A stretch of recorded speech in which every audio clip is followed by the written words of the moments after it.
عجب خان میرے خالہ زاد تھے۔ میں نے جب ہوش سنبھالا تو وہ گاؤں کی ایک ہر دل عزیز شخصیت کے طور پر مشہور تھے۔ وہ گاؤں میں بچوں، بوڑھوں اور جوانوں میں یکساں مقبول تھے۔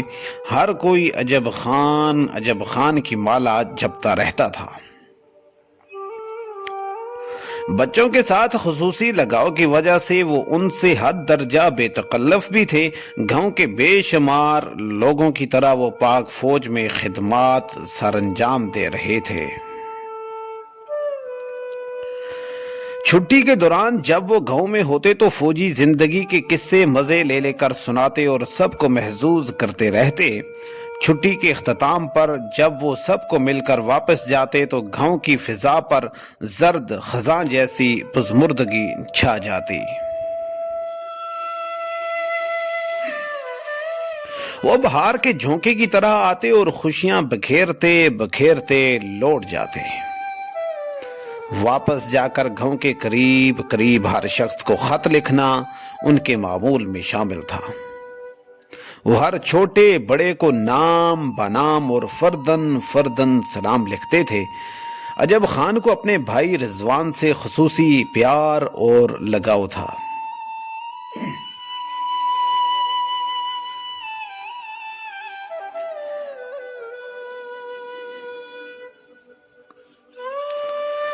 رضوان کو ہم سب پیار سے روفی کہتے تھے۔ ان کے لکھے ہوئے بہت سارے خطوط میں ایک خط روفی کے نام بھی ہوتا۔ روفی کے نام خط میں ایک خاص بات یہ ہوتی تھی کہ اس میں 2 یا 5 روپے کا کرنسی نوٹ بھی ہوتا تھا۔ یہ خط بھی اتنی ہی باقاعدگی سے آتا تھا جیسے دوسرے خطوط آتے تھے۔ روفی کا چہرہ ہمیشہ اپنے بھائی کا خط کھولتے ہی خوشی اور فخر سے چمک اٹھتا تھا، جیسے کہہ رہا ہو ایسے ہوتے ہیں بڑے بھائی۔ اور ہم سب دل میں ایک حسرت لیے جل بھن کر رہ جاتے اور سوچتے کاش ہمارا بھی کوئی بڑا بھائی ہوتا۔ مجھے یاد ہے فوج سے سبکدوش ہونے تک نہ تو کبھی عجب خان روفی کو خط لکھنا بھولے اور نہ ہی کبھی 2 یا 5 روپے کا کرنسی نوٹ بھیجنا۔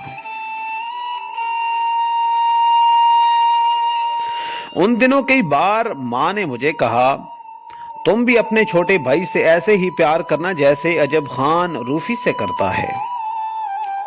یوں عجب خان بھائیوں کے باہم پیار کا پیمانہ بن گیا۔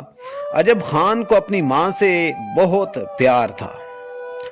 چھٹی کے دوران وہ عموماً اپنے گھر کے پاس کیکر کے چھاؤں میں بیٹھے ماں کے پاؤں دباتے نظر آتے۔ وہ پہروں ماں کے پاؤں دباتے رہتے اور ماں عجب خان کو دعائیں دیتی رہتی۔ ان دنوں مجھے یاد ہے گاؤں کی اکثر مائیں بشمول میری ماں یہ خواہش کرتی تھیں کہ کاش ان کے بچے بھی عجب خان کی طرح خدمت گزار اور پیار کرنے والے ہوں۔ گاؤں میں خوشی ہو یا غمی، گندم کی کٹائی ہو یا گوائی، ہر موقع پر ان کا انتظار ہوتا اور وہ پہنچ جاتے۔ جب بھی کبھی گندم کی فصل پک کر تیار ہو جاتی تو گاؤں والے کہتے کہ ابھی عجب خان چھٹی لے کر آ رہا ہوگا، اور وہ گاؤں کے لوگوں کی امیدوں کے عین مطابق پہنچ جاتے۔ عجب خان کو دوسروں کی مدد کرنے اور ہاتھ بٹانے کا بہت شوق تھا۔ شاید ہی کوئی ایسا موقع ہو جب کبھی ان کی ضرورت محسوس ہوئی ہو اور وہ نہ پہنچے ہوں۔ ان کی شادی کے موقع پر مجھے یاد نہیں کہ میں فکر معاش میں کہاں بھٹک رہا تھا۔ مجھے شادی کی بروقت اطلاع تو مل گئی تھی، لیکن میں شادی میں شرکت نہ کر سکا۔ شادی کے کچھ عرصہ بعد عالیہ اور پھر سائرہ کی صورت میں 2 بیٹیاں ان کی زندگی میں داخل ہو گئیں۔ وہ بھی فوج سے سبکدوش ہونے کے بعد گاؤں میں ہی رہائش پذیر ہو گئے۔ چند ماہ پہلے میرا تبادلہ کوئٹہ ہوا تو میں اور میری اہلیہ روانگی سے قبل گاؤں گئے۔ گاؤں میں حسب عادت میں ہر ایک کے ہاں گیا تو عجب خان کے ہاں بھی جانا ہوا۔ وہ اپنی بیٹیوں عالیہ اور سائرہ کے ساتھ بیٹھے تھے۔ میں ان کی بگڑتی ہوئی صحت دیکھ کر فکر مند ہوا۔ وہ علالت کے باعث کافی کمزور ہو گئے تھے۔ میں ان کے پاس بیٹھ گیا، گپ شپ لگنا شروع ہو گئی۔ کافی دیر کے بعد میں اٹھ کر واپس گھر آ گیا۔ میں نے ماں سے عجب خان کی علالت کا ذکر چھیڑا تو کہنے لگی، عجب خان ایک عجیب شخص ہے، رشتوں کی قدر کرنے والا ایک حساس شخص، وہ تعلق کی روح کو سمجھتا ہے، ایسے لوگ جلد ہی ٹوٹ کر بکھر جاتے ہیں۔ شاید ٹوٹ تو وہ گیا ہے لیکن لمحہ لمحہ بکھرتا جا رہا ہے۔ جو شخص وفاؤں کو دھرم سمجھ رہا ہو، اس کو کسی کی بے رخی اور بے وفائی توڑ دینے کے لیے کافی ہے۔ پھر دیر تلک ماں عجب خان کی باتیں کرتی رہیں کہ اتنے میں عجب خان نے ہی آ کر ہماری بات چیت کے تسلسل کو توڑا۔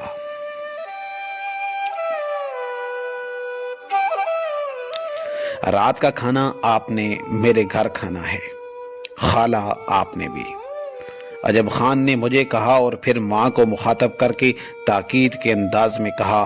ہم نے کافی ہیلے بہانے کیے لیکن ان کے سامنے کچھ نہ بن پڑا، وہ برابر ڈٹے رہے۔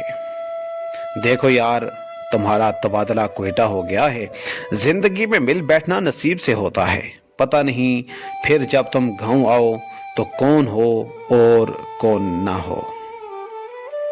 یہ شاید ان کی طرف سے آخری دلیل تھی، اور شام کو میں، میری اہلیہ اور ماں ان کے گھر پہنچ گئے۔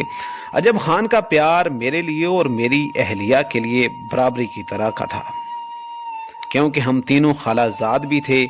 کھانے کے دوران لگ رہا تھا کہ ان کی تمام شوخی واپس لوٹ آئی ہے۔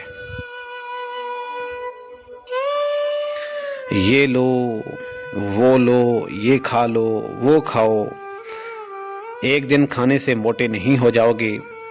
عجب خان نے میری ڈائٹنگ کی عادت کے حوالے سے اپنے مخصوص انداز میں مجھے مخاطب کر کے کہا، اور خود ہی میری پلیٹ میں کھانے کے لیے سجائی گئی مختلف اشیاء ڈالنا شروع کر دیں۔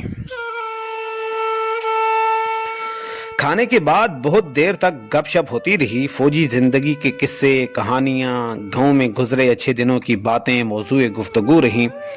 اگلے دن ہم الصبح گاؤں سے راولپنڈی کے لیے روانہ ہوئے اور پھر کوئٹہ آ گئے،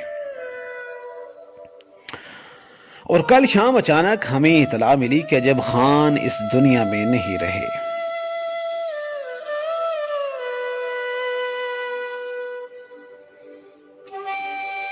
اور اب تک ان کو اپنے آخری سفر پر روانہ ہوئے 20 سے زائد گھنٹے گزر چکے ہیں۔ کل شام سے میرے گھر میں طویل خاموشی ہے، بالکل ایسے جیسے میرے گھر کے سامنے کھڑا کوئی مردار خاموش ہے۔ لگتا ہے وقت کی ساعتیں تھم گئی ہیں، چلتی پھرتی چیزیں ساقط لگنا شروع ہو گئی ہیں۔ یوں لگتا ہے چند فیصلہ ساز لمحے ہم سے سب کچھ چھین کر لے گئے ہیں۔ رات گزرتی جا رہی ہے اور میں اپنے اسٹڈی ٹیبل پر بیٹھا ہوں۔ میری اہلیہ نے میرے کندھے پر ہاتھ رکھ کر کہا، 3 بج رہے ہیں، کیا لکھ رہے ہیں؟ کل شام کے بعد شاید پہلی بار ہمارے گھر میں خاموشی کا طلسم ٹوٹا۔ میں کہانی لکھ رہا ہوں، میں نے کہا، اور میری اہلیہ سامنے رکھی کرسی پر بیٹھ گئی۔ میں ایک ایسی کہانی لکھ رہا ہوں جو شروع ہونے سے پہلے ہی ختم ہو گئی ہے، ایک عام سی کہانی، بالکل عجب خان کی کہانی جیسی۔ تمہیں پتا ہے ہر کہانی میں ایک خاص کردار ہوتا ہے، اور ہر عام کہانی کے کردار اور پلاٹ میں ایک خاص بات ہوتی ہے۔ کبھی کبھی کہانی لکھنے والے کو بھی پتہ نہیں ہوتا کہ کہانی میں جو ایک خاص بات ہے وہ کیا ہے، اور کبھی کبھی ایسا بھی ہوتا ہے کہ ایک کہانی ختم ہو رہی ہوتی ہے اور عین اسی وقت دوسری کہانی شروع ہو رہی ہوتی ہے، بالکل ایسے ہی جیسے عجب خان کی کہانی ختم ہو چکی ہے اور ہماری خالہ کے غم کی کہانی شروع ہو رہی ہے۔ ماں نے ٹھیک کہا تھا، وفا کو دھرم سمجھنے والا شخص ٹوٹ کر بکھر گیا ہے۔ اور عجب خان نے بھی ٹھیک کہا تھا، مل بیٹھنا نصیب سے ہوتا ہے۔ اب کی بار ہم گاؤں جائیں گے تو اس کہانی کے سب کردار بدل چکے ہوں گے۔ کہانی کا پلاٹ نیا رخ اختیار کر چکا ہوگا۔ کہانی یقیناً کسی نئے ڈگر پر گامزن ہو چکی ہوگی۔ رہا سوال عجب خان کا، تو شاید اس بار جب ہم گاؤں جائیں تو وہ گھر پر نہ ہو۔ ہمیں یوں لگے کہ وہ اب تک گھر سے دور کسی چھاونی میں اب تک عسکری خدمات سر انجام دے رہا ہے اور اس کو مصروفیات کی وجہ سے چھٹی نہ مل سکی ہو۔ تپتی دوپہروں میں ماں کے پاؤں دبانے والا اور دعائیں لینے والا عجب خان بنا بتائے لمبی مسافتوں کے سفر پر چل نکلا ہو۔ شاید گاؤں میں اب خط لکھنے اور ڈاکیے کا انتظار کرنے کی رسم ٹوٹ چکی ہو۔ اس لیے روفی اب کسی خط میں 2 یا 5 روپے کرنسی نوٹ کا انتظار نہ کرتا ہو۔ گندم کٹائی اور گوائی میں عجب خان کا انتظار ختم ہو گیا ہو۔ تمہیں نہیں لگتا کہ زندگی کی اس لمبی مسافت میں ہم سب سے میلوں دور آگے جاتا ہوا عجب خان دھندلا ہو رہا ہے، اور ہم سب بوجھل قدموں کے ساتھ اپنے اپنے بے جان جسم گھسیٹ رہے ہیں؟